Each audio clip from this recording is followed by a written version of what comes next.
O le evangelia a Luka lona mata upu mua mua. O le whanau mai o Ioane ma le waloanga a Sakaria. E tō tele ua tau mawhai o na tusi whaasolo le tala I mea ua mauti noa I tāntou.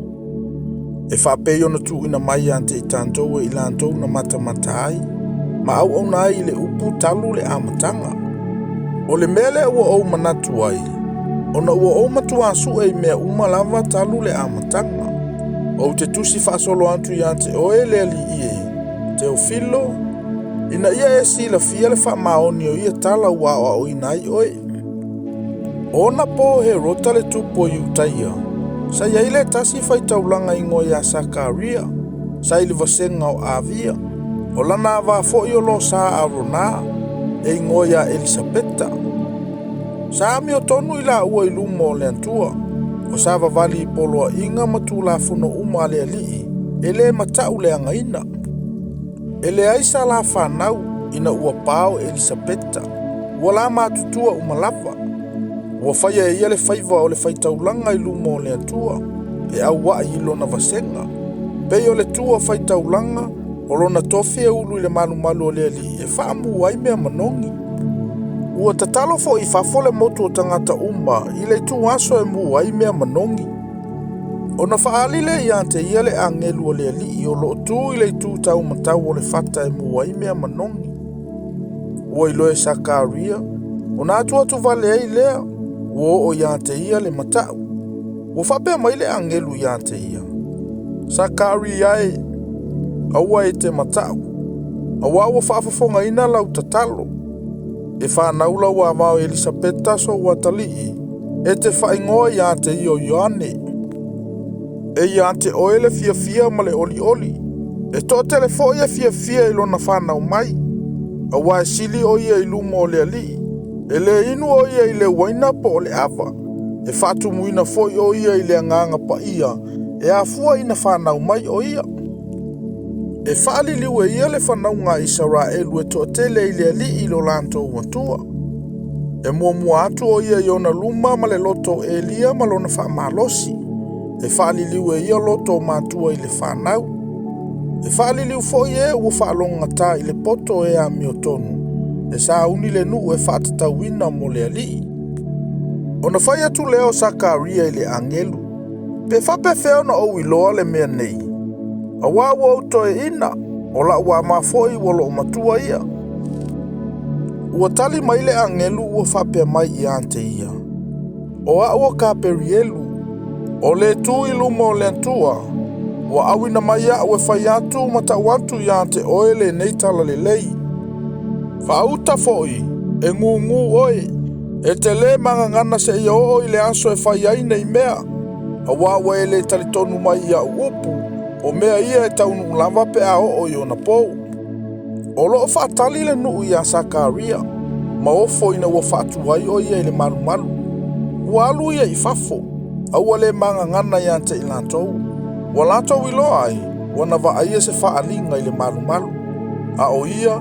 Ua ngengo atu I ante I lantou. Ua ngu pea ia. Ua uma o naso na whai aile ngā ruenga. O nā rua I lea o ia I lona ainga. Ua mawai I aso. O na tō leo Elisabeta la nā wā. Ua nofo whaalilo o ia I ona masina I lima. Ua whape ane. Ua whape o na whaia ele ali I ate au. I ona aso ua sila mai ai o ia. E ave e se ailo uluma I tangata. O le ono masina. Ua awina mai ai ele atua o le angelo kapelielu I le ayo Galileia. O Nasareta le ingoa. I le taupo o le ainga o Tavita. Ua faufautane I le tangata ingoa ia Iosefa. O Maria fo I le ingoa o le taupo. Ua ulufale mai le angelu I ante ia. O na whapea mai le o ia. Sia ua lofa I ante oe le ua lofaina. Ua I ante oe le ali. Amu ia oe I fafine. Ua vaai atu fo I o ia. O na atu valele o ia I lana upu. Ua tau mana tunatu fo I o ia. Pese ale winga o le nei alofa. Ua fai mai fo I le angelu I ante ia. Maria e. Aua e te fefe. Awa walofaina mai oe e le atua. Whaauta fo I. O le ato oe.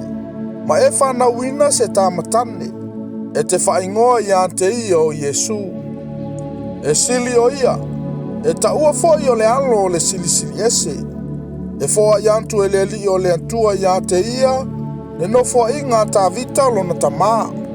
E whai o ia matupu i le ainga o Iakopo e whaavavau. O lona malo fo ia le aiso na ngā taanga. O na whai atu leo Maria i le angelu. A whape whea le mea nei. Awa au te le iloa se tane. Ua tali mai le angelu ua whape mai i ante ia. E a fio i fo le nganga pa ia i lunga i ante oe. E wha maru i fo i ante oe le mana o le silisili ese. O le mea lea, e ta ua ai le tamapa ia o le alo o le antua. Whauta foi, o lau a inga o Elisabeta, ua tō o ia ina ua lo matua, o le tamatane foi lana tama. O le ononga masina le nei le na ta ua e pā. Awa e le ai lava se me tasi e le mawhaia e le antua. Ua whai atu Maria, whauta o au nei o le au nā le ali. Ia whaia ia te au e tusa malau whetalainga. O naru e se ai leo le angelu ia te ia. Ua tūlai Maria ia o naso, ua whaatele vave antu i le antu maunga.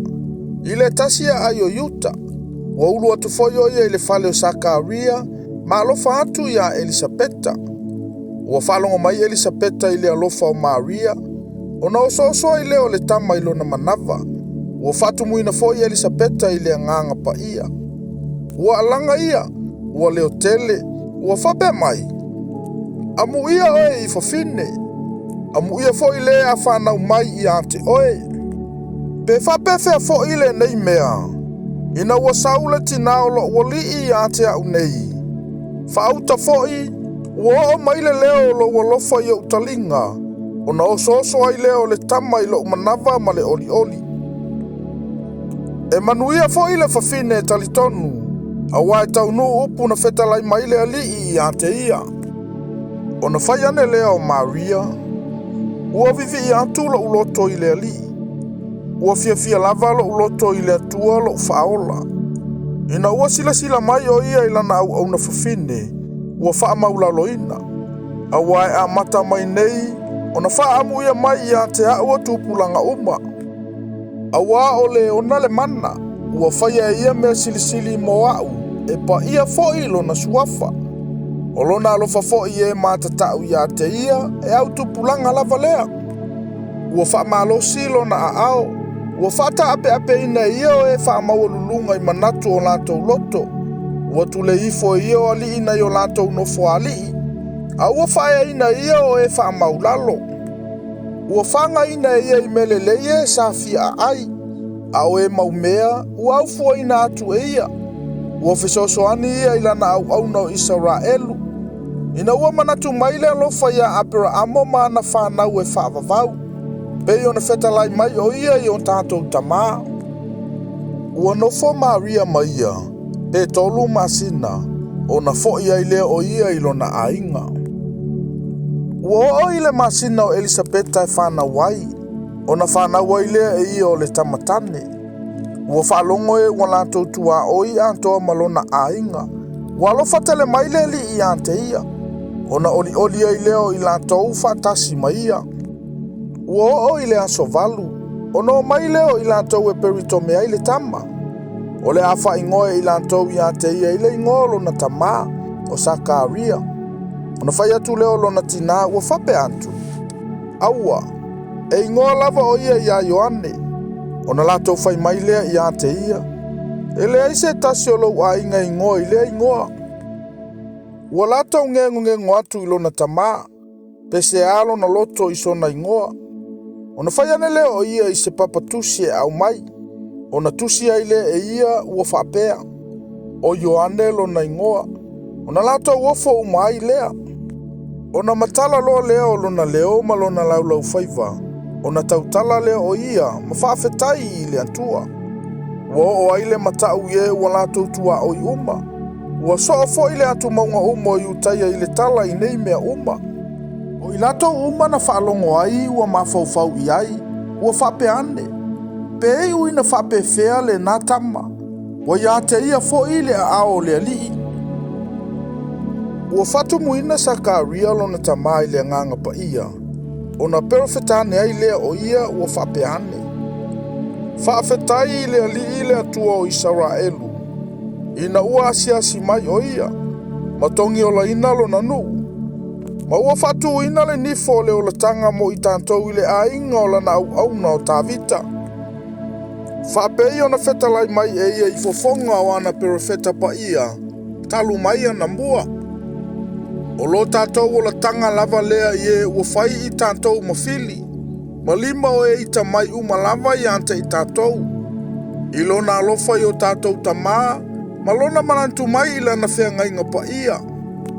Le tautonga na ia tauto ai ia apera amolo tātou tamā. E fōa i mai na ia lawea ina i tātou mai lima o e i tamai. Tātou te le whewhewhe ai. Ai au na ia te ia ma le pa ia ma le amio tonu i ona luma. Ia so umono tātou wola. O oe fo i le tama. E ta ua oe o le perofeta le silisili ese. Awa e te mua atu i luma o le ali e sauni i ona ala. E whailo atu le o la tanga i lona nuu i le whamangalo ino a lato wanga sala. O na ua muti vale le alofa o lon tātou watua. Ua asiasi mai ai le malamalama mai lunga. E whamalamalama ai e no nofo i le pouliuli ma le ato le oti. E tai o tātou vai i le ala o le manuia. Ua tupu le tama ma ua malosi lona loto. Sa i le vau o ia. Wo i le aso na whaali ai. O ia ia Israelu.